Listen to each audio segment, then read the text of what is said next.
I feel like this shouldn't be priced at $700. Thank you. Thank you. I've been saying this shit all day. The power button on the Pixel 5 is metal, or at least it looks metal, and it matches the G logo you can see in the cutout on the back of the phone. But for some reason, this metal button has a less tactile click than the plastic buttons on the 4A and the 4. What? Wait, what? Did he just say that? The 4A 5G, the buttons are more tactile than the Pixel 5? I know having tactile buttons aren't the end of the world, or if one is more, but like that adds to the premium feel. You're charging $700 for the phone. It surprises me that, yes, it's a little thing. I know I might be complaining about a little thing here, but those are one of the things that I enjoy on a phone is how good like the volume rocker is, the tactile feedback is. If you don't believe me, watch my old ass videos on the Moto X Pure, the Nexus 6P. I talk about tactile buttons all the time. I talk about haptic feedback, like that kind of stuff. I like those little things when it comes to a phone. And I'm getting a comfortable 8 hours of screen on time on this thing. Easy 8 hours with like wow, 3/4 screen 8 brightness. hours. I think most people will. I will say though that the Pixels with their new ultra wide lens can shoot low light. Ooh. That makes a difference right there. Look at this. So this is the Pixel 5 Ultra, or this is the Pixel 5 wide right here, or ultra wide.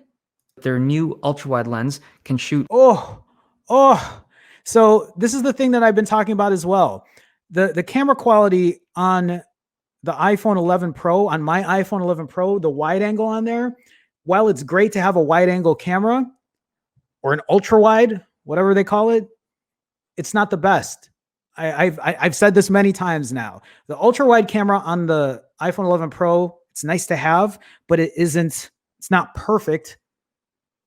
But seeing the Pixel 5 here versus the iPhone 11, like look at the difference.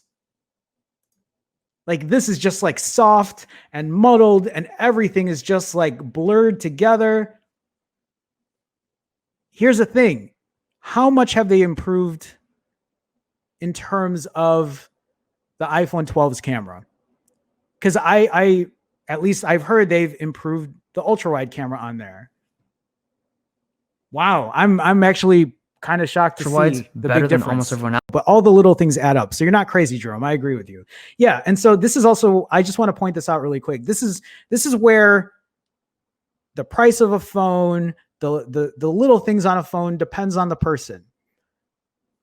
Some people might not care about the under display speaker on the top being shitty, but I do. I care about tactile feedback. I care about haptics. I don't care much about refresh rate. I'm not the biggest person when it comes to display. Like those kind of things don't bother me as much. IP68 dust water resistance, wireless charging. I don't prioritize those things as much. Depends on the person. I just wanted to point that out. Like Vito makes a good point saying that, you know, it's interesting though, because the one thing I've been pointing out too is when Dave Lee talks about the camera and other companies catching up, like that's so true. And that's why I keep pushing, hoping Google is going to like up their game there, at least get to the point where they're at iPhone 11 Pro, iPhone 12 level. It's nice to see this ultra wide outperforming the ultra wide on the iPhone, like the ultra wide on the Pixel 5 outperforming the ultra wide on the iPhone 11 Pro, but we'll see where it, and that I'm sure that didn't take a lot to do because the iPhone 11 Pro's ultra wide isn't the best. I want to see where the iPhone 12 is going to be in terms of the camera department. I talk about the camera a lot because it's important to me. I care about the camera more than almost anything else. I mean, yes, UI is up there, battery is up there, but camera, obviously, it's one of my favorite things when it comes to a phone. And that's why I start nitpicking when it comes to especially night mode on the phone, because I feel like those are the really only things that you can differentiate. Night mode and consistency. How consistent the pictures are going to show up. How good are they always going to show up? One thing that I never worry about usually with my iPhone is when I take a shot, I don't worry about it being awful. for the most part, I know that that shot's going to turn out pretty good, day or night, video as well. Sometimes with other phones, that's not always the case. There's also the weird fact that the 4A 5G, which is the bigger phone, has a smaller battery inside. It's 30. Who's picking this music? It sounds like I'm watching like a porno about to play. After watching Dave Lee's video, watching this sounds like I'm listening to a commercial. It sounds more like an infomercial than, I mean, I like Dieter. Maybe the music is just so goddamn annoying. Sounds a bit fuller. Have a listen. I walk to you so I can be close to you. I walk to you so I can be close to you.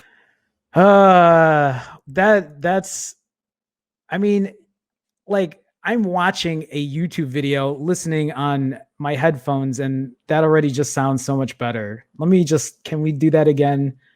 That's disappointing. You know why? You know why I make such a big deal about speakers is because I wear headphones all the goddamn time when I'm editing video. I like to just sometimes like chill out, not put earbuds in, not stuff shit in my ears because I go for walks and all that. And I really like I use my phone a lot for media consumption. I really do. All right. Also tell that just because the OnePlus is a bigger phone, one more time. I just need to hear it again. Air. So it sounds a bit fuller. Have a listen. I walk to you so I can be close to you. I walk to you so I can be close to you. Plus, while I don't like making videos about specs, this is kind of a ridiculous price. I thought when I started this stream today, I thought this 8T was 128 gigs of internal storage. I mean, the fact that the 8T has double the storage, 12 gigs of RAM, has an 865 chipset, it kind of makes the Pixel 5 like scratch your head. And why is this $700? It makes me wonder, why did I pre-order this phone at $700? It's just so overpriced. But if there's one person that's told you that the goddamn Pixel 5 was overpriced, it's me. I've been saying this shit forever. If you don't believe me, go look at my clipped videos. I've been saying this shit forever. It isn't priced properly. Would have been better priced at $600. And even then, that's kind of a stretch. Maybe not so much of a stretch. But $700 is a fucking stretch. For sure. Goddamn Verizon with their stupid millimeter wave. There is water resistance on this phone, so this phone will survive a little rain or a splash. And then number 3, there's also no more squeeze. Who does water resistance number 2, testing like that? This phone does water resistance. Here's some water. Look, water resistance. How does it feel to be the last tech reviewer to receive it? FedEx, man. Get the fuck out. Nobody gives two. Well, I guess somebody does.